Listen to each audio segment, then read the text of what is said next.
अस्सलामुअलैकुम व्यूवर्स, मैं हूं आपका होस्ट तौकीर आफ्ताब और आप देख रहे हैं मेरा YouTube channel conceptual maths with Tauqeer Aftab. Viewers, 9th class हम लोग पढ़ रहे हैं और चैप्टर नंबर 1 से लेकर चैप्टर नंबर 11 तक हम लोग कंप्लीट कर चुके और चैप्टर नंबर 12 हमारा स्टार्ट है जो कि थ्योरम्स के हवाले से है। इसके पहले 3 थ्योरम्स हम लोग कर चुके हैं। आज हमने इसका थ्योरम 4 स्टार्ट करना है। तो सबसे पहले आइए देखते हैं कि इसकी स्टेटमेंट में क्या कहा गया है। हमें इसकी स्टेटमेंट में हमें ये कहा गया है कि any point on the bisector of an angle is equidistant from it's arms.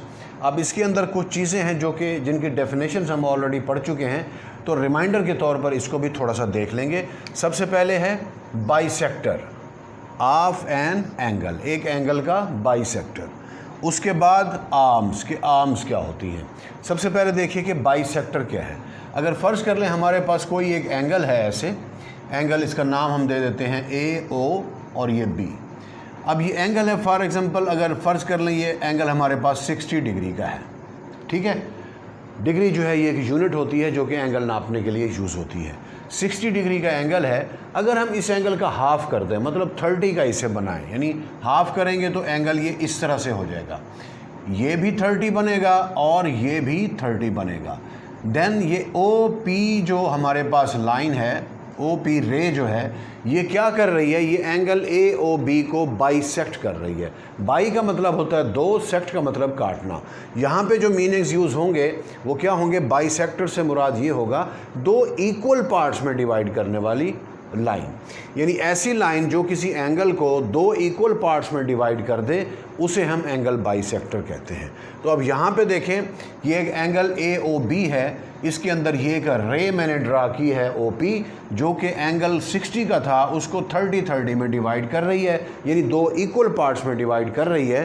तो लिहाजा ओ पी रे जो है ये एंगल बाइसेक्टर कहलाएगी एंगल ए ओ बी के लिए, ठीक है। यानी अब यहाँ पे क्या बताया गया है कि any point on the bisector of an angle, कि एक एंगल बाइसेक्टर है, उसके ऊपर कोई सा अगर हम पॉइंट ले लें तो उस पॉइंट के बारे में हमें ये बताया गया है कि is equidistant from it's arms, वो आर्म से बराबर फासले पर होगा। अब आर्म्स क्या होती हैं कि अगर ये एंगल ए ओ बी है तो ये ओ ए रे और ओ बी रे ये दोनों आर्म्स कहलाती हैं। मतलब कोई भी अगर हमारे पास एंगल हो, ऐसे अगर कोई एंगल है ओ ए, अगर सी है यहाँ पे बिलफर्ज, तो ये ओ ए और ओ सी ये दोनों इस एंगल की क्या कहलाएंगी, arms कहलाएंगी।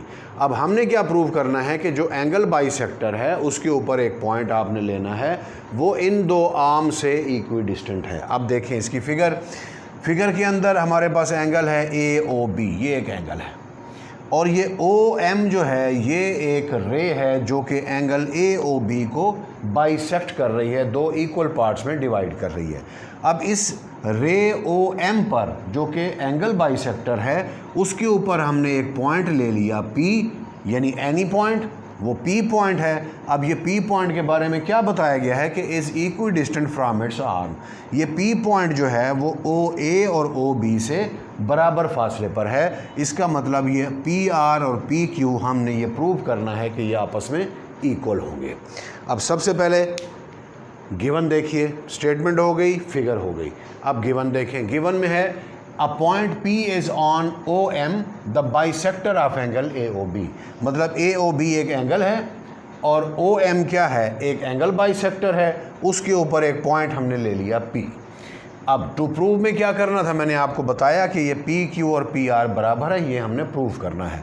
To prove P Q is congruent to P R, that is P is equidistant from O A and O B, यानी आर्म्स। ये ओ ए और ओ बी ये दोनों आर्म्स हैं, इससे इक्वी डिस्टेंट है क्या चीज़, पी पॉइंट। नेक्स्ट कंस्ट्रक्शन में अब यहाँ पे ये दो परपेंडिकुलर्स ड्रा किए हुए हैं, यही कंस्ट्रक्शन है कि P से दो परपेंडिकुलर्स ड्रा करेंगे, पी क्यू और पी आर, किस पर, ओ बी पर और ओ ए पर। यही लिखा हुआ है, draw P R perpendicular to O A, ये पी आर ये ओ ए पर परपेंडिकुलर है, and P Q perpendicular to O B, और ये पी क्यू ओ बी पर परपेंडिकुलर है। जो ये वाला साइन यूज़ किया गया है, ये वाला साइन, यानी मैंने डॉटेड सर्कल लगा दिया, और ये वाला साइन, ये किस, किस चीज़ को शो करता है? परपेंडिकुलर को। ये मैं बड़ा करके यहाँ पे बना देता हूँ, ये परपेंडिकुलर का निशान होता है। इससे जो लेफ़्ट साइड पर चीज़ लिखी हुई होगी वो परपेंडिकुलर होगी, किस पर? जो राइट साइड पर लिखा होगा। मतलब PR is perpendicular to OA, PQ is perpendicular to OB। Next देखिए आप प्रूफ, स्टेटमेंट्स और रीज़न। अब आप देखें हमारे पास दो ट्राइंगल्स हैं, एक है ट्राइंगल POQ, ये वाली नीचे वाली ट्राइंगल, और एक PRO। इन दो ट्राइंगल्स की हम कॉरेस्पॉन्डेंस लेते हैं तो वही लिखा है in triangle POQ correspondence triangle POR। अब इसमें देखें क्या क्या चीज़ें बराबर हैं। सबसे पहले तो देखें OP दोनों ट्राइंगल्स में मौजूद है, कॉमन साइड हो गई। इसके बाद ये PR और PQ ये दोनों परपेंडिकुलर्स थे, तो इसलिए एंगल PRO और PQO ये दोनों एंगल्स क्या होंगे? 90-90 के होंगे, क्योंकि ये परपेंडिकुलर हमने ड्रा किया था इसमें कंस्ट्रक्शन के अंदर। दो एंगल्स हो गए, एक साइड हो गई, सॉरी एक एंगल हो गया और एक साइड हो गई।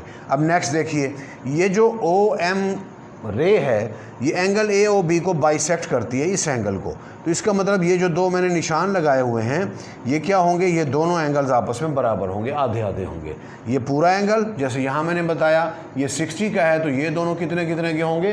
30-30 के होंगे। अगर अब ये हमारे पास 60 का एंगल है तो ये दोनों क्या होंगे? 30-30 के होंगे, तो लिहाजा इक्वल होंगे।